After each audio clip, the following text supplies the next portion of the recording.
মৃত্যু medical killing কিনা তদন্তের দাবি আজহারীর। ফাঁদে পা দিও না, অনুরোধ ইশরাক হোসেনের। জানাবো গণ অভ্যুত্থানের ঘোষণাপত্র, ছাত্রদের সঙ্গে কিছু বিষয়ে দ্বিমত রয়েছে বিএনপির। এবং সর্বশেষ জানাবো বাণিজ্য মেলায় সাংবাদিকের ওপর হামলার ঘটনায় আটক ৩। শুনছিলেন সংবাদ শিরোনাম, এবারে বিস্তারিত। সাইদের মৃত্যু মেডিকেল কিলিং কিনা তদন্তের দাবি আজহারীর।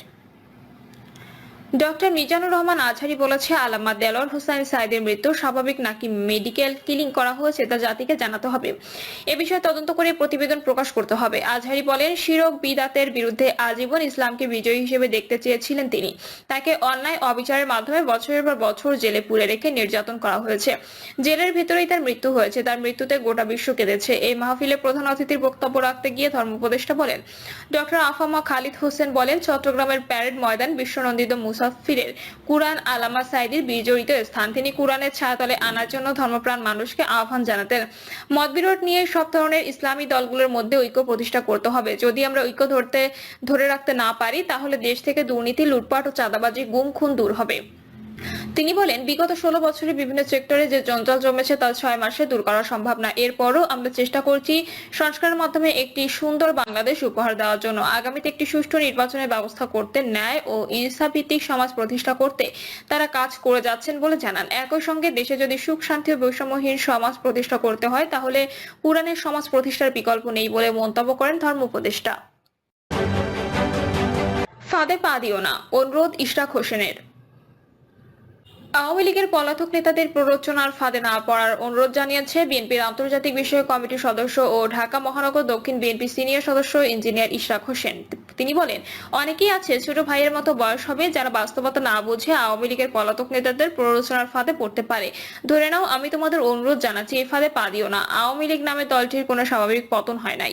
যারা তোমাদের ব্যবহার করে বলির পাঠা বানাতে চাচ্ছে, তারা গণহত্যা বা জেনোসাইডের জন্য দায়ী। পোস্টে তিনি আরো বলেন, আওয়ামী লীগের পলাতক নেতারা কোনো জনদাবিতে আন্দোলন সংগ্রাম করছে এবং করার অধিকার রাখে না। এরা কেবল ক্ষমতার মোহে দূরে বসে তোমাদের বিপদের মুখে ঠেলে দিচ্ছে। যারা না বুঝে ফাঁদে পা দিবে, তারা জনরোষে পড়ে ক্ষতিগ্রস্ত হোক কিংবা দেশ আবার উত্তপ্ত হোক, এটা কারোর কাম্য নয়।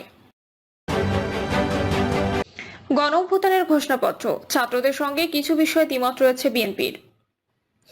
জুলাই গণ অভ্যুত্থানের ঘোষণাপত্রের জন্য দলের প্রস্তাবের খসড়া তৈরি করেছে বিএনপি। দলটি এখন তাদের প্রস্তাবের উপর যুগপৎ আন্দোলনের শরিক দলগুলোর মতামত নেওয়া শুরু করেছে।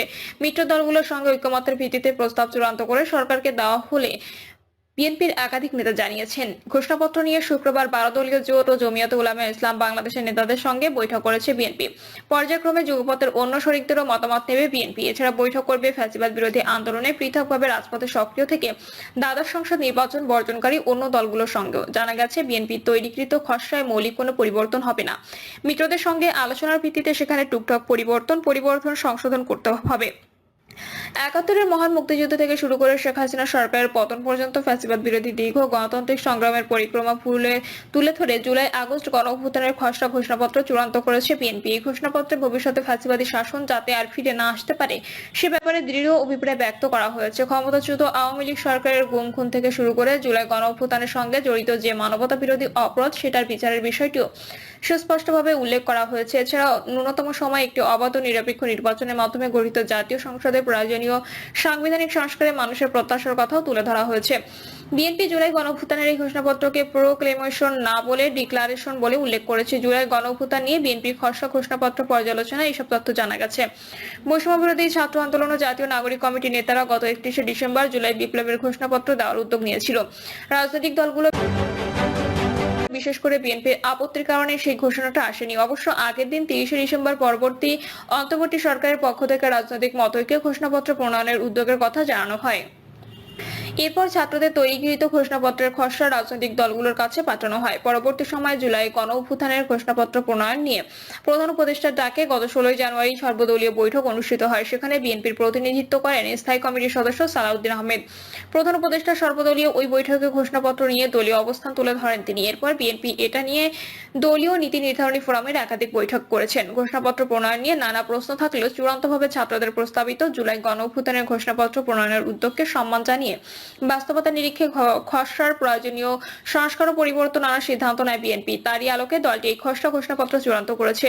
ছাত্রদের ও বিএনপি তৈরিকৃত খসড়া ঘোষণাপত্র পর্যালোচনায় দেখা যায় অধিকাংশ ক্ষেত্রে মিল থাকলেও কিছু কিছু জায়গায় পার্থক্য রয়েছে। জুলাই গণঅভ্যুত্থানের খসড়া ঘোষণাপত্রে ছাত্ররা স্বাধীনতা যুদ্ধকে জনযুদ্ধ আর বিএনপি মুক্তিযুদ্ধ বলছে। দলটি ঘোষণাপত্র 1971 সালে 26শে মার্চ বাংলাদেশের স্বাধীনতা ঘোষণা করার কথাও বলেছে, যেটি ছাত্রদের ঘোষণাপত্রে নেই।